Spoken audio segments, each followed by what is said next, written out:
वही खालिस्तानी झंडे वाला है।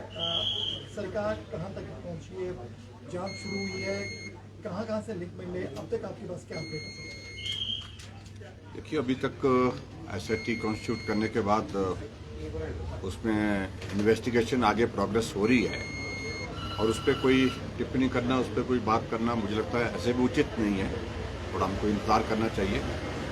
लेकिन मैं इतना कहना चाहता हूं कि जो भी लोग हैं उसमें हम प्रयत्न कर रहे हैं कि उनको ढूंढें और ढूंढ करके जो कार्यवाही उनके खिलाफ सख्त से सख्त की जा सकती है वो करेंगे। हाई अलर्ट जो है वो जारी किया गया है सर, क्या है, किस तरह की चीजें? देखिए, हाई अलर्ट के लिए तो सिर्फ इतना ही है उसमें कि जो जॉइनिंग हमारे स्टेट है, जो बॉर्डर स्टेट है, तो वहां से लोगों का आना जाना जिस प्रकार से होता है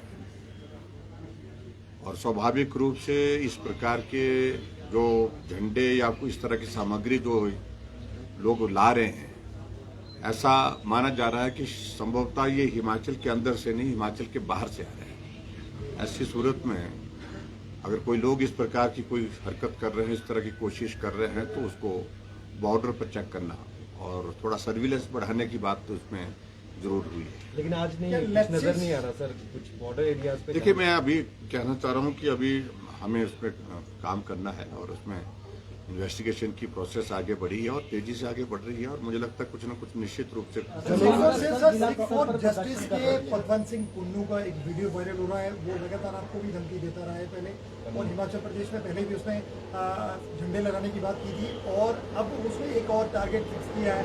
क्या आपको लगता है कि क्या ये जो पड़ोसी राज्य में जिस तरह से कहा गया, उसने कहा भी है कि केजरीवाल का जो जनसभा हुई थी वहाँ के लिए कुछ झंडे भेजे गए, तो उसके बाद ये सब चीजें हुई है? क्या आपको लगता है कि क्या कोई ऐसा नेक्सस भी है जो मैं अभी इस पर कुछ कहना नहीं चाह रहा हूँ, लेकिन जब से ये सारी घटनाओं को गति मिली है, घटनाएं घटित हो रही है, बातें इस तरह की ध्यान में आ रही है, तो उसमें निश्चित रूप से चीजें उस दिशा में जा रही हैं जो लोग सुन रहे हैं, जो लोग मान रहे हैं।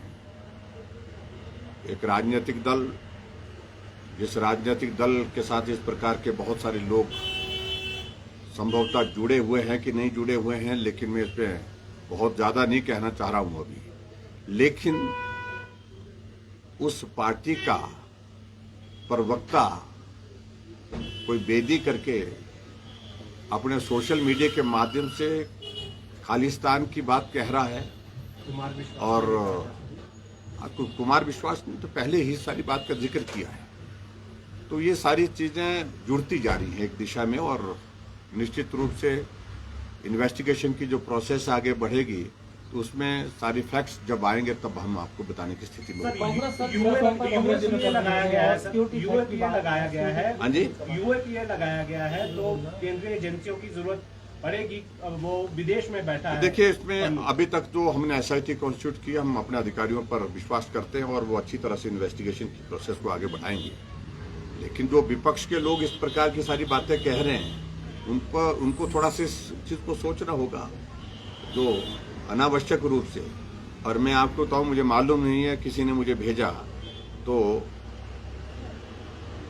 एक फोटो है जिसमें हमारे विपक्ष के नेताजी बीच में खड़े हैं और उनके साथ टी शर्ट में खालिस्तान की टी शर्ट पहन करके कोई आदमी है। ये विचित्र परिस्थिति है हमारे सामने और मैं इस बात से सहमत हूं कि राजनीतिक लोगों के साथ फोटो खींचने वाले सब तरह के लोग होते हैं, लेकिन ये क्या इंडिकेट कर रहा है? ये सारी आगे आने वाले समय में जो है जांच के विषय जो हैं उस पर सारी चीजें जाने दीजिए। निश्चित रूप से ठीक है, थैंक यू।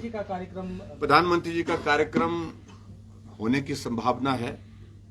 अभी उस सारे विषय में देखिए, ऑफिशियल इंफॉर्मेशन जो है कंफर्मेशन के रूप में जब हमको पूरी जानकारी आएगी और तभी दे पाएंगे।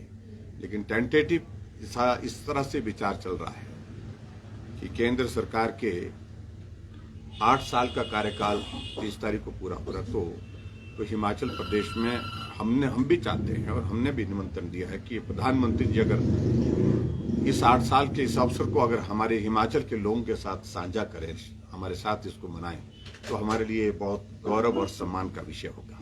Thank you please. Sir photo भिजवा देना।